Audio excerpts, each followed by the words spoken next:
Hello guys, welcome back to the channel. Today, we've got to talk about low IQ Tyrone, because honestly, this latest take might be one of the wildest things we've heard in a while. And when I say little, I mean little in every sense of the word. The crazy part is, this man wasn't even paying attention to women's basketball until Caitlin Clark made a video about him some time ago. I honestly can't even remember exactly what he said back then because there have been so many ridiculous comments over the years, but I do remember everyone talking about it because it was such an unbelievably bad take. It was one of those moments where you instantly realize somebody has no idea what they're talking about. It wasn't a debate, it wasn't a difference of opinion, it was just flat out wrong and easily proven false. Now, it's actually bothering me that I can't remember the exact details, but maybe that's because there have been so many of these moments lately. Anyway, Tyrone decided to jump back into the conversation recently with comments about A'ja Wilson and what supposedly happens whenever she goes to Indiana. According to him, A'ja Wilson is somehow scared because of all those tiny little white kids running around. Seriously? That's the argument? They're dangerous, man? Apparently, that's why Michael Jackson named his album Dangerous. According to Tyrone, that's who Michael Jackson was talking about. The little girls in Indiana who are supposedly intimidating A'ja Wilson. Come on. At some point, you've got to stop and ask yourself whether people actually believe the things they're saying or if they're simply chasing attention. And Tyrone wasn't the only one doing it. We've seen this pattern from a lot of people lately. Jason Whitlock has been on a roll too, constantly taking shots at Caitlin Clark despite the incredible games she's been putting together. Caitlin Clark goes out there, puts on a show, helps her team win, and somehow the conversation becomes about her being unwatchable because she shows emotion or gets frustrated with officials. How dare an elite competitor care about the outcome of a game, right? So we're going to roll through some calls and clips from the most recent Connecticut Sun game and look at this latest tirade from Little T. Because honestly, hey, you know what? Y'all are idiots. We're not giving this guy attention because he deserves it. We're talking about it because these narratives matter. I know some people say just ignore them, and trust me, I ignore a lot. But when bad information spreads unchecked, it turns into accepted truth. That's how narratives are built. I'm not even going to get into the political examples because there are plenty of them, but we've all seen major stories and major events get reported a certain way, and because nobody pushed back hard enough, people still believe things that simply aren't true. That's how powerful media narratives can be. So yes, I think it's important to push back. This stuff genuinely pisses me off, and while I know correcting Tyrone probably won't change his life, calling out nonsense when we see it matters. And if nothing else, it makes me feel a little better. That's what matters, right? Last night, Caitlin Clark got a technical foul. It's her third technical foul already of this season because she didn't get a foul call. I recognize that Caitlin Clark is a lot of people's hero. Caitlin Clark's also a villain. She is the most unlikable player not in the WNBA in basketball. Well, say what you want about Wemby. Wemby is infinitely more likable than Caitlin Clark. So is everyone else. LeBron James, infinitely more likable. All she does is whine to the refs and complain, and she should already be thrown out of games. I'm not saying she's completely talentless. She has a ton of talent. She's not a likable player. She has not, since she's been in the WNBA, given me one damn good reason to root for her. She only gives me reason to root against her. All I see is a good, talented player who spends more time bitching to the referees than playing the game, and plays no defense whatsoever, and puts a ceiling on her team. And Caitlin Clark's never gonna win. Look, this isn't coming from a basketball mind anymore. At this point, it feels more like pure hate than actual analysis.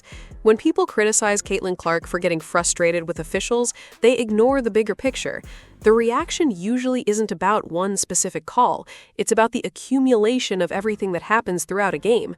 She's constantly getting bumped, grabbed, and knocked around without what many fans believe are consistent foul calls.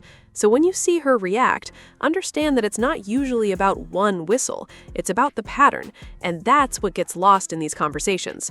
A lot of people loathe Wemby. Some fans see him as arrogant, condescending, and overly physical. You may disagree with that assessment, and that's completely fine. The point is that every superstar has critics.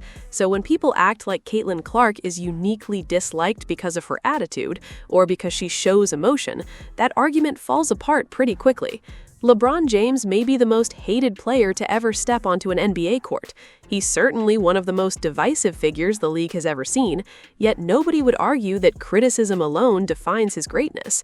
That's why hearing someone say that Caitlin Clark is unwatchable because she argues with referees feels completely disingenuous. For those who don't know what Tyrone looks like or what his history is, this entire conversation always seems to circle back to A'ja Wilson. That's what this appears to be about for him. Instead of discussing basketball, breaking down plays, or talking about what happens on the court, the conversation repeatedly shifts toward narratives and personal feelings. And for everyone saying, "You're going too hard on him," understand this. I know who Tyrone is. He was here in Philly. I know the reputation, I know the history, and I know why he's no longer here.